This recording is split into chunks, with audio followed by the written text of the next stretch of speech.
ക്രൈസ്തവരുടെ ആത്മാക്കൾ അലഞ്ഞുതിരിഞ്ഞ് നടക്കുക എന്നുള്ളൊരു സംശയത്തിനുള്ള ഉത്തരമായിട്ടാണ്. പലപ്പോഴും നമ്മുടെ സംശയമാണ്, ഈ മരിച്ചു കഴിഞ്ഞാൽ ആത്മാക്കൾ അലഞ്ഞുതിരിഞ്ഞ് നടക്കുമോ, 7 ശേഷമാണോ സ്വർഗത്തിലേക്കോ ശുദ്ധീകരണ സ്ഥലത്തിലേക്ക് പോവുക എന്നുള്ള സംശയമൊക്കെ നമുക്ക് പലപ്പോഴും നമ്മുടെ പൂർവികർ അല്ലെങ്കിൽ നമ്മുടെ മാതാപിതാക്കൾ അങ്ങനെയുള്ള ചില കാര്യങ്ങളൊക്കെ നമുക്ക് പറഞ്ഞു തന്നിട്ടുണ്ട്. എന്താണ് ഇതിനുള്ള യാഥാർത്ഥ്യം?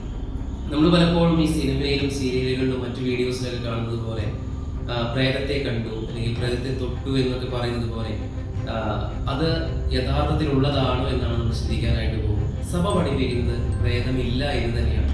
പ്രേതം എന്ന് പറഞ്ഞാൽ നമുക്കറിയാം, മരിച്ചുപോയ ഒരു വ്യക്തിയുടെ ആത്മാവ് തിരിച്ച് ഭൂമിയിലേക്ക് വരുന്നതിനെയാണ് പ്രേതം എന്ന് പറയുന്നത്. അപ്പോൾ സഭ പഠിപ്പിക്കുന്നത് പ്രേതമില്ല എന്ന് തന്നെയാണ്. കാരണം മരിച്ചുപോയ ഒരു വ്യക്തിയുടെ ആത്മാവ്, നമ്മൾ നേരത്തെ വീഡിയോയിൽ സൂചിപ്പിച്ചതുപോലെ, തനത് വിധി അനുസരിച്ച് സ്വർഗത്തിലോ ശുദ്ധീകരണ സ്ഥലത്തോ അല്ലെങ്കിൽ നിത്യശിക്ഷയ്ക്കോ നരകത്തിലോ ആയിരിക്കും പ്രവേശിക്കുക എന്ന് തന്നെയാണ് സഭ പഠിപ്പിക്കുന്നത്. അപ്പോൾ അതുകൊണ്ട് തന്നെ തീർച്ചയായിട്ടും നമുക്ക് പറയാനായിട്ട് സാധിക്കും, പ്രേതം ഇല്ല എന്ന് തന്നെയാണ്.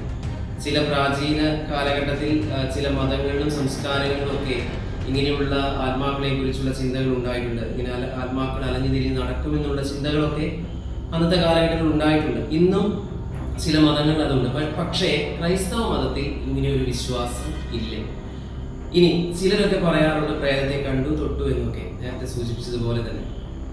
അത് യഥാർത്ഥത്തിൽ സഭ പഠിപ്പിക്കുന്നത് ഒരു മാനസികമായിട്ടുള്ള പ്രശ്നമാണെന്നാണ് സഭ പഠിപ്പിക്കുക.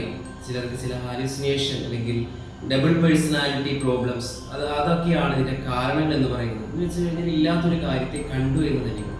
അപ്പം അതുകൊണ്ട് നമ്മൾ പ്രേതത്തെ കണ്ടു തൊട്ടു എന്നൊക്കെ പറയുമ്പോൾ നമ്മൾ ചിന്തിക്കണം, അതൊരു മാനസികമായുള്ള പ്രശ്നത്തിന്റെ ഭാഗമായിട്ട് വന്നിട്ടുള്ളതാണ്. അല്ലാതെ ശരിക്കും ഒരാത്മാവ് അലഞ്ഞുതിരിഞ്ഞ് നടക്കുകയോ അല്ലെങ്കിൽ ഒരു ശരീരത്തിൽ പ്രവേശിക്കുകയോ അല്ലെങ്കിൽ മറ്റുള്ളവരെ ഉപദ്രവിക്കുകയോ ചെയ്യുന്നില്ല എന്ന് തന്നെയാണ് സഭ പഠിപ്പിക്കുക.